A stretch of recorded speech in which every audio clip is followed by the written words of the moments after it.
In October 2015, CIA Director John Brennan received an unexpected call from a teenager.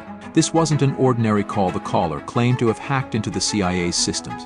It was shocking to think that one of the world's most secure agencies could be breached by a 15-year-old. How did a teenager from England gain access to such sensitive information? This incident wasn't just a prank. It revealed vulnerabilities in US intelligence and highlighted the skills and motivations of young hackers.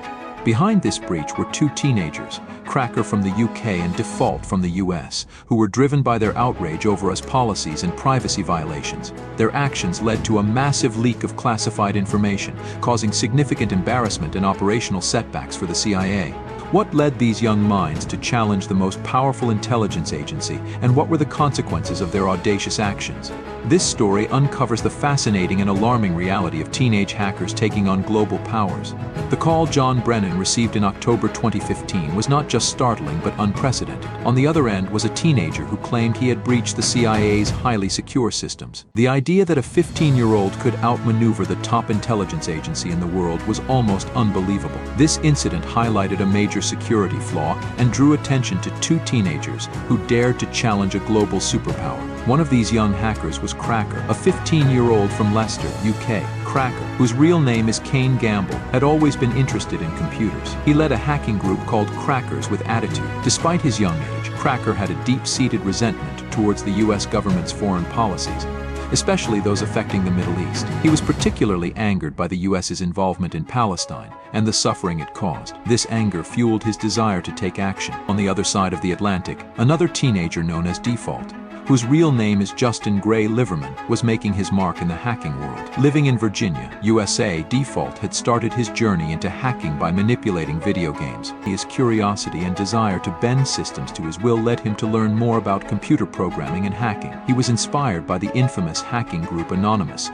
known for its high-profile attacks on corporations and government entities. Default initially engaged in relatively minor hacking activities, such as altering video games to his advantage. However, his ambitions grew as he became more proficient. He joined AnonSec, a group similar to Anonymous, but with a focus on more sophisticated and targeted operations. Default's hacking skills improved rapidly, and he soon found himself part of a network of hackers who shared his anti-establishment sentiments. In 2013, a significant event occurred that would shape the path of these two young hackers. Edward Snowden, a former NSA contractor, leaked classified information revealing the extent of US government surveillance on its citizens and people around the world. This leak exposed how the US government was collecting and storing vast amounts of private data without consent. Snowden's revelations resonated deeply with both Cracker and Default, reinforcing their distrust of government institutions and their desire to expose and disrupt them. Cracker's first major hack was aimed at James Clapper, the Director of National Intelligence. Using a simple Google search, he found Clapper's phone number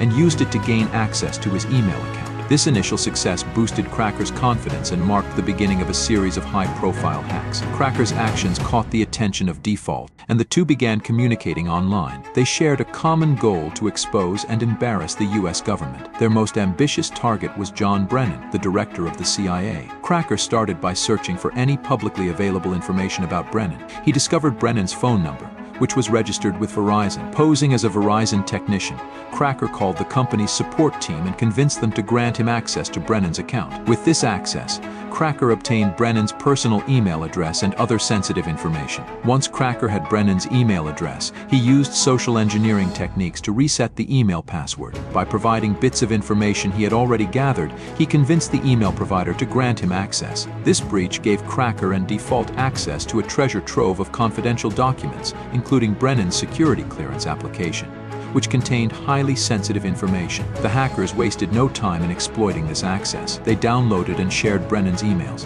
which included details about intelligence operations and sensitive government discussions. They posted some of this information on Twitter and shared the rest with WikiLeaks, ensuring that the leaks reached a wide audience. The impact was immediate and profound. The breach caused a major embarrassment for the CIA and highlighted significant weaknesses in their cybersecurity measures. But the hackers didn't stop there. They also targeted the Department of Justice DOJ and the Federal Bureau of Investigation FBI. They managed to leak personal information about thousands of DOJ and FBI employees, including social security numbers, addresses, and contact details. This flood of sensitive information created a panic within these agencies and demonstrated the hackers' ability to penetrate even the most secure systems. For a while, Cracker and Default seemed untouchable. They continued their hacking activities, believing they could evade capture. Cracker, in particular, reveled in the chaos he was causing. However, Default began to feel the pressure. He knew that his actions had made him a target for the very agencies he had hacked. His paranoia grew, and he took extreme measures to protect his identity. He used a satellite dish to connect to a distant Wi-Fi network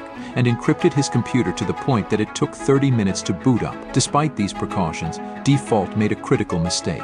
During a drunken conversation with a friend, he bragged about his involvement in the CIA hack. This friend, whether out of spite or fear, reported Default to the authorities. The FBI quickly moved in, raiding Default's home and seizing his equipment. They found enough evidence to link him to the hacking activities, and Default was arrested and charged. Cracker's downfall came soon after. British authorities, working in conjunction with US agencies, tracked him down and arrested him at his home in Leicester. Given his age, Cracker received a relatively lenient sentence, spending 2 years in a juvenile detention center.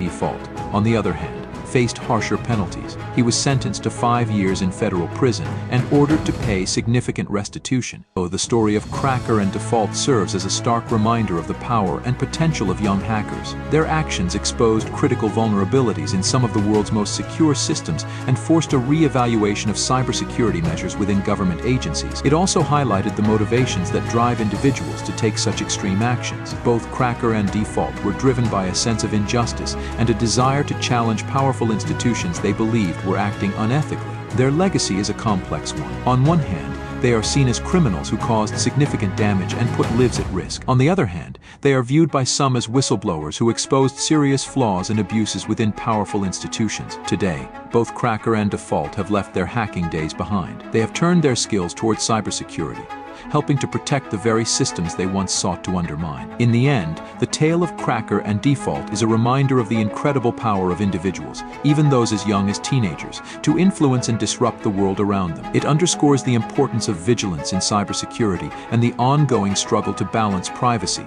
security, and the quest for justice in the digital age.